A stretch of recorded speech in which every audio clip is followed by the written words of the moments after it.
तो चलिए फिर से स्वागत है स्मार्ट क्लास के यूट्यूब चैनल पर। देखिए आज के टॉपिक में हम लोग बात करेंगे पुराने वीडियोस में जो हम लोगों ने देखा था कि भारत में किस तरह यूरोप कंपनी आई, किस तरह उन लोगों ने शासन किया। तो उसमें एक बहुत इंपॉर्टेंट पार्ट था ब्रिटिश के बाद, या बोल सकते हैं ब्रिटिश के साथ साथ फ्रांसीसियों का भी आगमन हुआ था यहाँ पर। देखिए फ्रांसीसी या बोल सकते हैं फ्रांस का जो साम्राज्य था वो भी चाहता था कि वो भारत में अपने व्यापार को बढ़ा सके, क्योंकि सिचुएशन कुछ उस समय ऐसा हो गया कि भारत अब एक हब बन चुका था, एक ऐसा केंद्र बन चुका था जहां पर चारों ओर से अन्य देश जो था वो भारत में अपना स्थापत्य बनाना चाहता था। एक बहुत बड़ा मार्केट भारत खुल चुका था और इसी के कारण भारत को अन्य देशों के साथ जुड़ना ही था, जिसको देखते हुए ब्रिटिश जिस तरह से भारत में कम दाम में वस्तु को खरीद करके अपने देश में अधिक दामों में बेचते थे या अन्य देशों में अधिक व्यापार करके मुनाफा कमाते थे, तो इससे फ्रांसीसी जो व्यापारी थे वो भी अछूते नहीं रहना चाहते थे और इसीलिए उन लोगों ने यह तय किया कि वो भी अब भारत में व्यापार कर सकते थे। देखिए बहुत बार ऐसा हुआ कि फ्रांसीसी के आने से पहले 1613 में डेनमार्क ने भी ट्राई किया भारत में व्यापार करने का और एक डेनिश कंपनी को भारत के तंजौर क्षेत्र में लगाया। इस क्षेत्र में बहुत भारी मात्रा में इनका व्यापार फला फूला और आगे बढ़ा था। उसी तरह 1700 में भी एक कंपनी जो बोल सकते हैं कि एक तरह से इतना ज़्यादा मात्रा में कार्य करता है, जो डेनिश का ही एक दूसरा ब्रांच था, इसने भी बहुत ही ताबड़तोड़ रूप से व्यापार को किया था। देखिए 1731 में स्वीडिश नामक एक बहुत बड़ा बोल सकते हैं ताकतवर देश उस समय का जो था, उसने भी अपनी कंपनी को भारत में खोलने का फैसला किया और ये कुछ समय तक अपनी एक ब्रांच के या बोल सकते हैं कि एक कोठी को स्थापित करके भारत में रुके रहे थे। इससे पहले जैसे कि आपने जाना कि स्वीडन या डेनमार्क, इन दोनों ने ट्राई कर लिया था यहाँ पर अपनी कंपनी को खोलने के लिए। अब बारी था कुछ ऐसा करने का जिसमें फ्रांस जो था वो सीधा टक्कर देना चाहता था ब्रिटिश साम्राज्य को और ब्रिटिश के द्वारा स्थापित किए गए यहाँ पर जो बड़े बड़े फैक्ट्री थे उनको। तो इसके लिए एक बहुत नया मोड़ आता है जहाँ पर लुई 14वां ने 1664 में यह अनुमति दे दिया। फ्रांस के जितने भी व्यापारी थे, जो बड़े बड़े व्यापारी थे, उन्हें यह अनुमति दिया कि आप पूरी तरह से अब भारत में अपना व्यापार कर सकते हैं, वहाँ पर फैक्ट्रियाँ को स्थापित कर सकते हैं। जिसके बाद पहली बार सूरत में 1668 को या बोल सकते हैं 1668 ईस्वी में पहली बार फ्रांस ने अपना पहला कोठी या अपना पहला जो फैक्ट्री था वो सूरत में स्थापित किया। उसके बाद 1669 में अपना दूसरा फैक्ट्री मुसलीपट्टनम में स्थापित किया। इन दोनों फैक्ट्रियों में जिस तरह से उनका व्यापार बढ़ रहा था और लगातार आयात में वृद्धि हो रही थी और निर्यात में इनका जो था लाभ लगातार हो रहा था, तो इसको देखते हुए इन लोगों ने अब एक नई राजनीति चलना शुरू कर दी। ये भारत के उन क्षेत्रों में अपना आधिपत्य दिखाने लगे जहाँ पर इनका व्यापार ज़्यादा हो रहा था, जिसके तहत इन्होंने कई क्षेत्रों में भारी मात्रा में अपनी सेना को स्थापित किया और उन क्षेत्रों को बहुत अधिक बोल सकते हैं सुरक्षित कर लिया अपने व्यापार के लिए। इससे ब्रिटिश साम्राज्य जो था वो नाखुश हो चुका था और इसी के तहत अब फ्रांसीसी साम्राज्य का जो व्यापार था वो बहुत अधिक फलने फूलने लगा था भारत में। भारत के बहुत ऐसे क्षेत्र थे जो अब ब्रिटिश साम्राज्य के अधीन से मुक्त होकर के वो पूरा तरह से बोल सकते हैं कि फ्रांस के अधीन आ चुके थे। 1673 में पोंडिचेरी को फ्रांस ने अपने अधीन कर लिया और फ्रांस ने इसे 1954 तक अपने अधीन ही रखा था।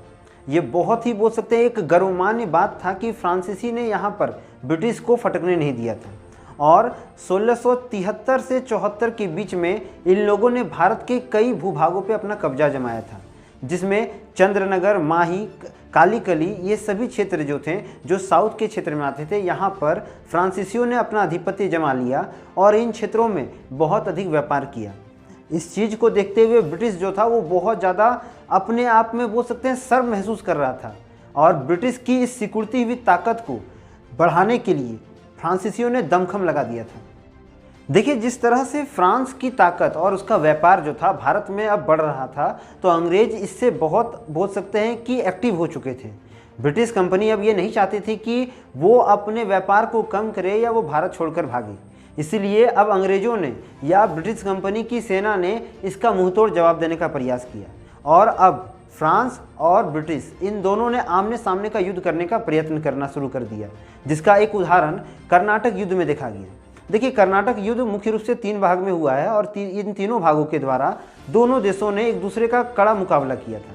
देखिए जो पहला युद्ध था, कर्नाटक युद्ध का जो पहला खेप का युद्ध था, यह 1746 से 1748 में हुआ।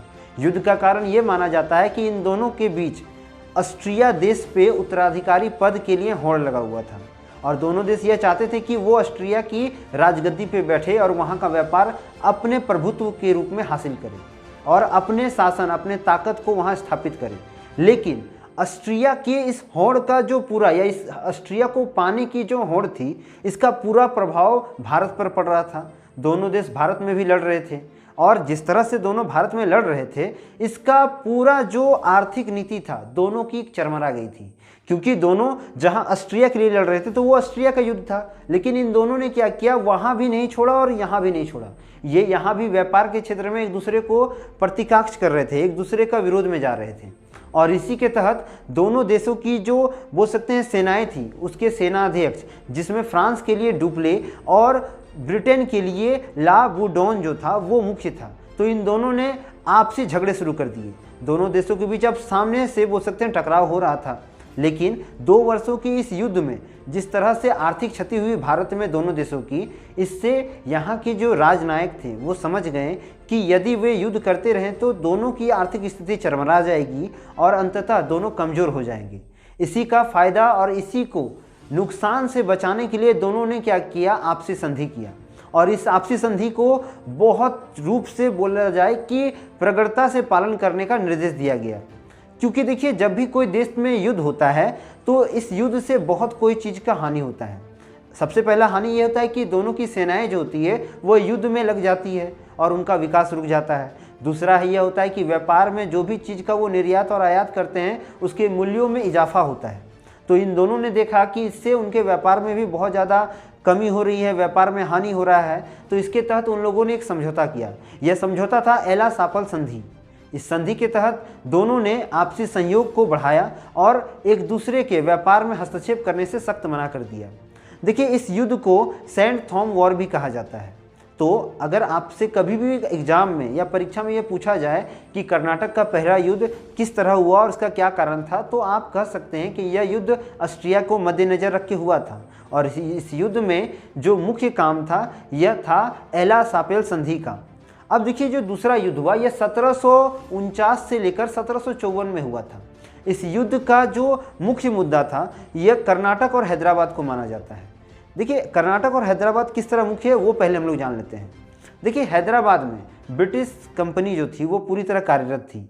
उसी तरह कर्नाटक में जो है वो फ्रांस की सेना बहुत ज़्यादा एक्टिव थी और दोनों का व्यापार इन दो छोरों में चल रहा था।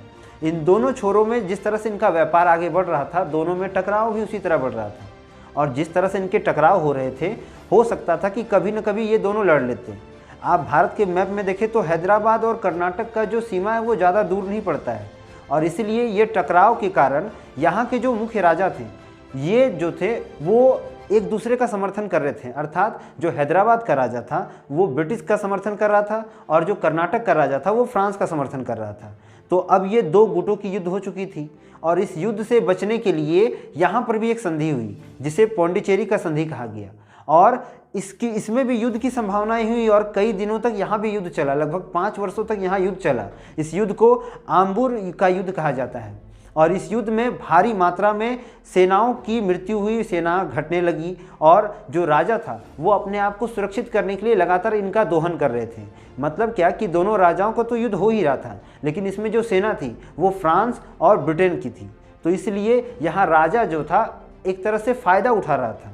तो इसको जब इन दोनों सम्राटों ने समझा या इन दोनों साम्राज्यों ने समझा कि ब्रिटेन और फ्रांस ये जब समझ गए कि इसका जो पूरा लाभ है ये यहाँ के राजा को मिल रहा, तो उन लोगों ने संधि किया और इस संधि को पौंडीचेरी की संधि कहा गया। जिसके बाद 5 वर्षों के इस युद्ध में युद्ध विराम लगा और दोनों का युद्ध जो था वो समाप्त हो गया। देखिए तीसरा जो कर्नाटक युद्ध हुआ था यह 1756 से 1763 में हुआ। यह युद्ध जो था यह बहुत ही बोल सकते हैं उलटफेर करने वाला युद्ध था, क्योंकि इस बार भी यह युद्ध जो था यह बाहर के देश में हुआ था। अर्थात इस युद्ध का जो पूरा लेखा जोखा था यूरोप देशों पर हो रहा था। यूरोप में लगातार दोनों देश अर्थात ब्रिटेन और फ्रांस जो थे आपसी झगड़े में फंस चुके थे और ये दोनों काफ़ी अधिक मात्रा में लड़ रहे थे और इसका भी प्रभाव भारत में पड़ रहा था। यह युद्ध एक तरह से सप्तवर्षीय युद्ध कहलाता है, क्योंकि इसका जो समय काल था वो 7 वर्षों का था और इसकी संधि जो थी वो पेरिस संधि के तहत बोल सकते हैं कि इस युद्ध को समाप्त कर दिया गया, क्योंकि दोनों देशों में अब धीरे धीरे क्या हुआ कि सब कुछ समान होने लगा। अब दोनों देश अपना अपना जो क्षेत्र था वो बंटवारा कर चुके थे, लेकिन 7 वर्षों में दोनों की आर्थिक जो स्थिति थी पूरी तरह टूट चुकी थी। और हम कह सकते हैं कि इससे दोनों देश भली भांति परिचित हो चुके थे कि यदि हम इसी तरह युद्ध करते रहे तो एक समय आएगा जब अमेरिका इन पे शासन कर सकता है। तो अपनी समझदारी का प्रयोग करते हुए दोनों देश क्या किए, अपने युद्ध को विराम कर देते हैं। लेकिन इसमें बीच में एक घटना होती है। ये घटना थी 1760 की, जब वांडीवास का युद्ध हुआ और इस युद्ध में फ्रांस को बहुत हानि हुई। फ्रांस की कमर तोड़ दी गई। फ्रांस का जो साम्राज्य था, जो कंपनियां थी, इतना ज़्यादा मजबूर हो गई ब्रिटिश सेना के सामने कि वो अब भारत को छोड़कर भागने लगे। और वांडीवास के युद्ध में हम कह सकते हैं कि फ्रांस की बुरी हार हुई और इस हार के तहत फ्रांस का बोरिया बिस्तर समटा गया और वो मात्र कुछ ही बस्ती के रूप में भारत में बचे। और अंततः उन्होंने अपनी कंपनी, अपनी कोठी, अपनी फैक्ट्री को बंद करके भारत से जाने का फैसला कर लिया।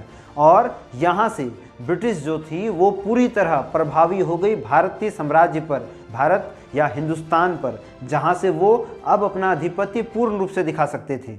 देखिए, यह युद्ध बहुत इंपॉर्टेंट रखता है क्योंकि इसी युद्ध के बाद ब्रिटिश को पूरी प्रभुत्व मिल चुकी थी भारत में व्यापार करने की। देखिए, 1760 में जो वांडीवास का युद्ध हुआ, इसमें ब्रिटिश की तरफ से जो वायसराय थे उनका नाम आयरकूट और फ्रांस की तरफ से जो वायसराय थे उनका नाम काइट लाली था। इन दोनों के बीच काफ़ी संघर्ष हुआ और अंततः काइट लाली ने अपना आत्मसमर्पण किया और फ्रांस को भारत छोड़ना पड़ा था। इसके बाद भारत में ब्रिटिश का साम्राज्य स्थापित हो जाता है और ब्रिटिश जो था लगभग 1947 तक अपने शासन तंत्र को चलाते हैं। तो इस तरह से ब्रिटिश साम्राज्य जो था, या बोल सकते हैं यूरोपीय कंपनियां जो थी भारत में आती है, युद्ध करती है और यहाँ पर शासन तंत्र को संभालती है। इस तरह से भारत में ब्रिटिश 200 वर्षों तक शासन करता है और अपने आधिपत्य को जमाता है, भारत को लूटता है और भारत को सोने की चिड़िया की जगह एक कमज़ोर देश बना के छोड़ देता है।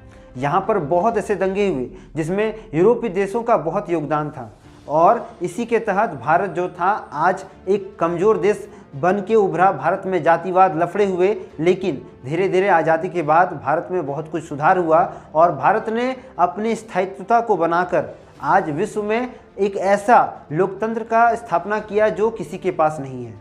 तो आज की वीडियो में हम लोगों ने जाना कि किस तरह यूरोप कंपनियां भारत में आई, किस तरह उन लोगों ने शासन किया और किस तरह से भारत में शासन व्यवस्था को उन लोगों ने संभाला था। मिलेंगे हम लोग अगले वीडियो में, तब तक के लिए चैनल को लाइक करें, शेयर करें, सब्सक्राइब करें।